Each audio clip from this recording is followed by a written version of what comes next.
Hello everyone, this is Coach Carol with more essential habits for genealogists. And today I'm very excited to have genealogist Val Wilkinson with me. Hi Val. Hi Carol, hi everyone.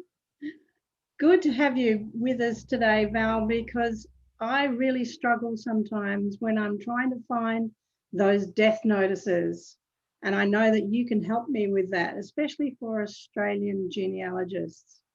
So if I was searching for a death notice, can you take me through the steps that you would advise, please? Oh yes, certainly Carol. Death notices are a wealth of information and really important to find. You won't always find a death notice, but you always have to look. To start off, I will show as an example that we are going to look for the death notice for Myrtle Evelyn Woods. This is a Victorian death, and she died in 1967 in Heidelberg.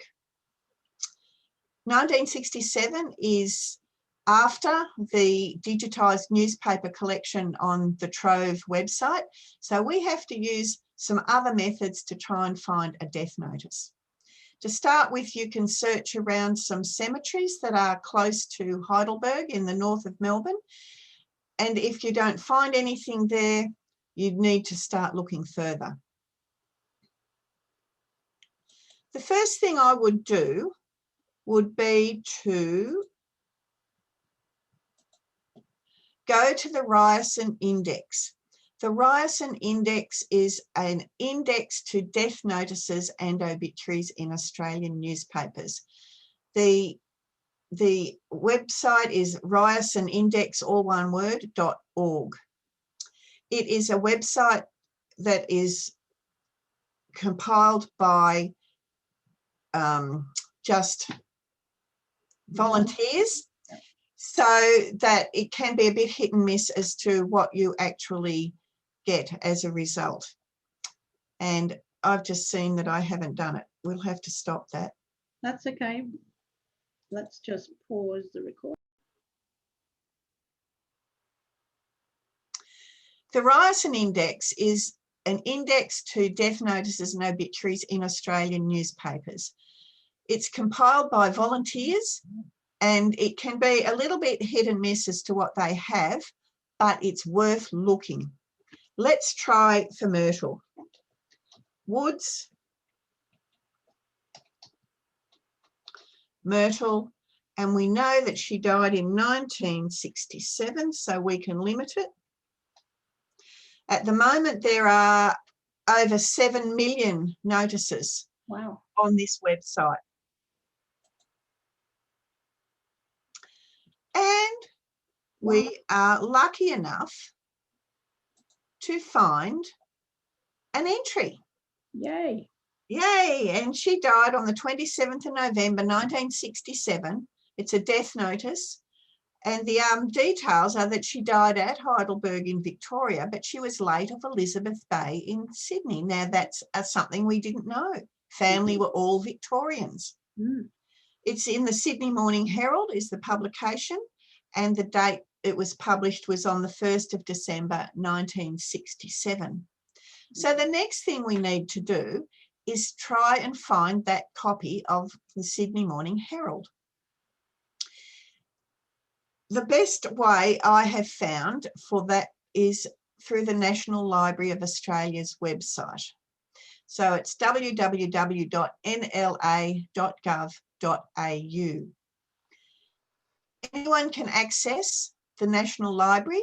You need a library card, and anyone in Australia can apply for a library card to access these things.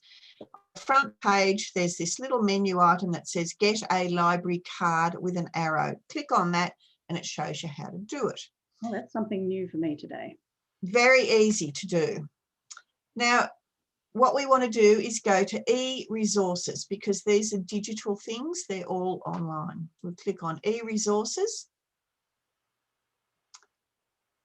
and it will come up. At the moment, you can see over here where my arrow is, it says guest access. Now you need to log in with your library card to get full access to these resources. So up here, log in with your National Library card, and I'll click on that. And because I've already logged in today, it automatically knows that I'm still there. Otherwise, it would come up with a little menu item and you just type in your name and your library card number and that logs you in. Doesn't cost anything, it's all free. That's good. So down here under e-resources, you can do browsing or publications, but it's easiest simply to put in Sydney Morning Herald and click on search. And it will come up here with this little locked thing with the keys on it, which means that you need to have logged in, otherwise you wouldn't be able to see that. So you can click on, we want the archives 1955 to 1995. We click on that and it opens over here in a new window. We close the reading tip. And now along the top are all the years that it has. We want 1967. This is the year we want, 1967. And we want December because it was the 1st of December. So on the side here, we can click straight to December. And the issue we wanted was the 1st of December. So we can click on that. It's very small and you can't quite read it, but if you just scroll through, you can zoom it a bit bigger and then scroll through all the pages until you find the public notices, classifieds, or whatever it is. Sometimes you have to look a little bit. Sometimes they're published on the back page and sometimes they're in the middle of it a bit. On this case, they're on the back page. It's still a little bit too small, you can't read it. But what you need to do is, with it smaller, hover over parts of it and you can see that there's this yellow highlighted bit. So if you click on that, and it's very odd and random as to where the things are, but if we click on that, and it should open in a new window. And scroll down until you come to woods. Sometimes it's hit and miss again. You've got to keep clicking on different spots of yellow before you find the column that you want. Oh, there she is. And we will make this as big as we can. And we can find over here, Myrtle Evelyn Woods, November the 27th, 1967, suddenly. Maybe she was visiting family in Victoria. It says late of Elizabeth Bay. Okay. Doesn't tell us a great deal on that, except that the date that she died, and that's actually a really good thing to know the date she died. Let's see if we can find anything. If they'd published a death notice in the Sydney papers, chances are they also put one in the Victorian papers. It was most likely the Age, because the Age and the Sydney Morning Herald were sister publications. So we'll close out of that. And there are different ways you can look for the Age. They don't have an archives on the National Library website, but what they do have is, what is available is the Google News archive search. Now, Google News has newspapers from all around the world. This is some of the S's you can see. We're going to go down to the A's for the Age. It can be a bit hit and miss as to what's available and what the coverage is. Even though they might have years, there might be issues missing. But it's always worth looking. Yes. Always look. We're going to click on the Age. It goes from the 1850s, so we want the 1860s. Here to the 1860s. We'll click on the 1860s. 1960s. And we want, 1960s. 1967 is what we want. Correct. You can tell that I live in the 1800s most of my life. Now we want she died on the 27th of November, and that was published in the Sydney paper on the 1st of December. So it's quite likely that a notice in Victoria was published either the day after she died or the day after that.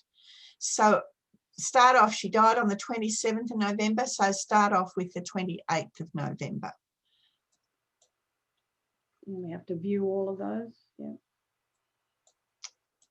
And we will find, so you can see there are some editions missing as we flip through. Yes. Luckily for us, the 28th of November is there and available. So we've brought that up. I can enlarge it a little bit. And then we can either just hold, click and swipe to go through until we find the classifieds, the personal notices, or you can use these arrows at the side up here to click on it. It's fascinating to see all the old ads. Oh, isn't it wonderful? People and the hairstyles. And the comic strips. They haven't changed much. No, and the weather, the synoptic chart and published in the newspapers. Yes. Aha, here we are. Deaths. Now you can either go through them all, or, well, that's probably the easiest way. This one doesn't have the deaths. Some of them do, but we want Woods, don't we? So we're going to look for the deaths, and I shall enlarge this as big as I can. That's as large as it'll go. And here we have Woods, Myrtle Evelyn on November the 27th, suddenly. She died at 30 Hodgson Street, Heidelberg, and it gives us this wonderful little bit of insight into the family. Loved daughter of the late Charles and Margaret Woods of Essendon, loved sister of Charles deceased, Hazel, Belle, Lillian, Will, Fred, Ruth, Joy, Mrs. Pope, Graham and Claire, sadly missed. And then as a bonus, we've got another notice that says, loved aunt of Margaret and Keith, Leonard and Margaret, Wesley and Millicent, Graham and Deirdre. So that's given actually 3 generations of one family. Fabulous. And always remember to look for a funeral notice. Why is that? We'd already looked to see if she was buried somewhere and we couldn't find anything obvious.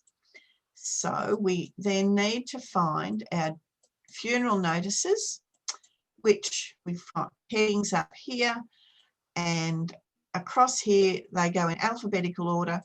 And we find over here, Woods, the funeral of the late Miss Myrtle Evelyn Woods will leave the Methodist Church, Horden Street, Heidelberg, tomorrow, Wednesday, after a service commencing at 1 p.m.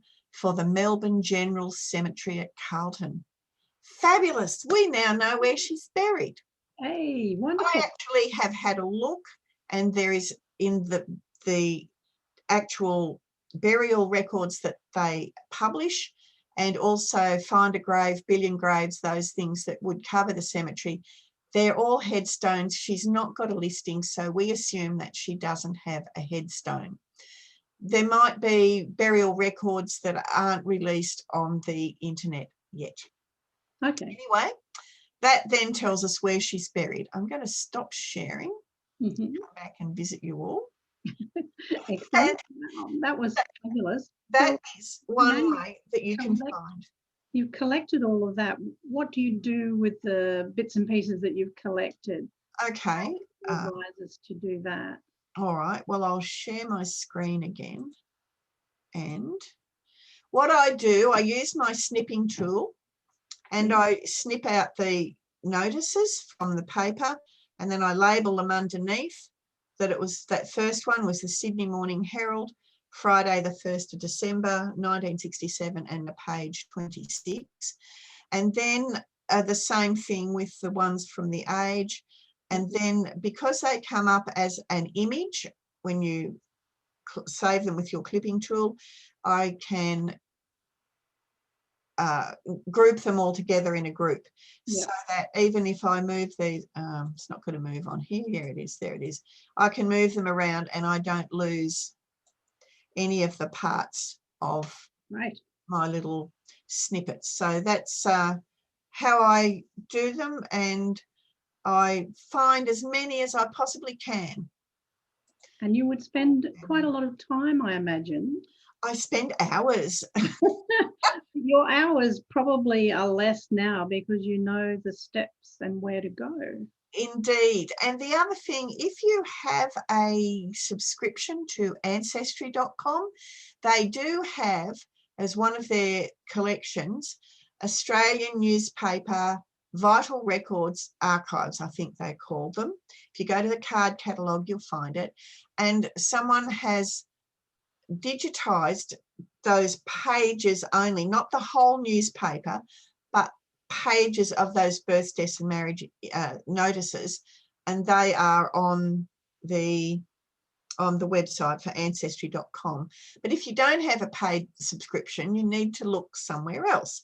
Or if you do have a library card for a state library, the National Library, or sometimes local libraries, good big local libraries have a library edition of Ancestry.com. So you may be able to log in and use that, or you may be able to go to the local library or your state library and access the Ancestry ones in that way. So there is always a way. The best part is you can be sitting at home doing this and it can be midnight and you can still be doing it. And quite often we are. Genealogists know no time of day. Indeed. That was a great run through, Val. I've got my homework cut out for the rest of the day, having some exploration now with some of those sites that you've mentioned. Let's just recap on what they were. The one that was really new to me was the Ryerson Index, which is a fabulous resource. And that was ryersonindex.org. And then we had a look through the death notices in various newspapers, which you accessed through looking up Google Newspapers. And that site was Google News. Google News, research something. Yeah. And the National Library. The National Library was the last one. Thank you so much. I should say a lot of the state libraries also have newspaper collections. Yes. That are digitized, but I'm not sure of all of the individual states. And also New Zealand has a site called Papers Past, although it's, I think, only up to the 1950s. Right. And then if you're looking for British newspapers, on Find My Past, and some of those other sites have British newspapers. Well, I'm definitely going to look closer to the Australian newspaper. Yes. And I have one little lead that I want to look at directly when we've finished here today. So I'm going to use that process and see if I can get that information. Excellent. I'm still considering myself a learner. I know that you've been doing this for years. How many years, Val? Going on 40 years, I suppose. See what I mean? I've only been dabbling for about 15. But having said that, these resources that are available today are magnificent. There's so much that's been digitized and indexed, and the finding aids are fantastic. You don't need to go and sit for hours in front of a microfilm reader looking at a newspaper trying to find something. You can find it indexed and then find it online. It's just fabulous what's available, but it takes time, and you can't just put a name in somewhere and hope that it'll all come out in front of you. One has to think, ask questions, yes, and consider where you are searching to get the right results. Indeed. Thank you so much, Val. I wish you luck in your next research, and we wish all of our viewers, our genealogists, to do the same. This has been another essential habit for genealogists for my series. Thank you to Val Wilkinson, and we'll see you soon in another, perhaps. Maybe. Pleasure. Bye for now. Bye.